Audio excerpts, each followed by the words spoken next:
আসসালামু আলাইকুম ভিউয়ার্স।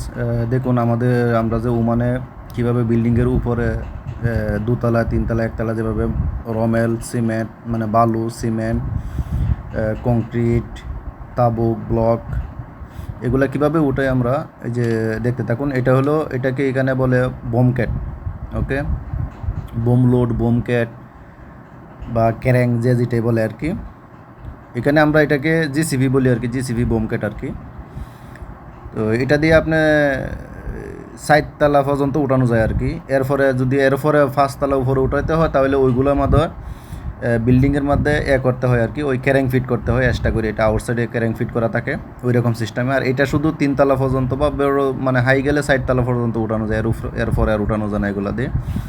তো ওমানে বেশিরভাগই ছোটো ছোটো বিল্ডিং, তো এই সমস্যা হয় না আর কি। এগুলো আমরা যা কাজ করি আর কি, এগুলো দিয়ে বিশেষ করে এগুলো দিয়ে বেশি করে উঠানো হয় আর কি। কংক্রিট মানে যা প্রয়োজন হয় উপরে উঠানোর জন্য সম্পূর্ণ মানুষের হাতে কোনো কিছু উঠাইতে হয় না। তো এটা একটা সুবিধা আছে এই দেশে, কারণ মেশিন আছে, মানুষের এত কষ্ট করতে হয় না আর কি, সব কিছু ইজিভাবেই করতে হয়। তো এর সঙ্গে থাকুন, ভিডিওটি দেখতে থাকুন, আমরা কীভাবে সিমেন্ট উঠাই, কংক্রিট উঠাই, ব্লক উঠাই, এগুলো দেখেন। ওকে, এই যে দেখুন, মানে এখানে বড় বান্ডিল আসে, এক একটা বান্ডিলের মধ্যে 50 পিস করে থাকে আর কি। তো 2 বান্ডিল আনছি 100 পিস, এখানে উপরে প্রায় 60 পিসের উপরে লাগবে। তো এক একটা বাকেটের মধ্যে 30 পিসের উপরে যায়, তো এই বাকেটের মধ্যে আমরা 33 পিস দিব আর কি। তো এই সঙ্গে থাকুন।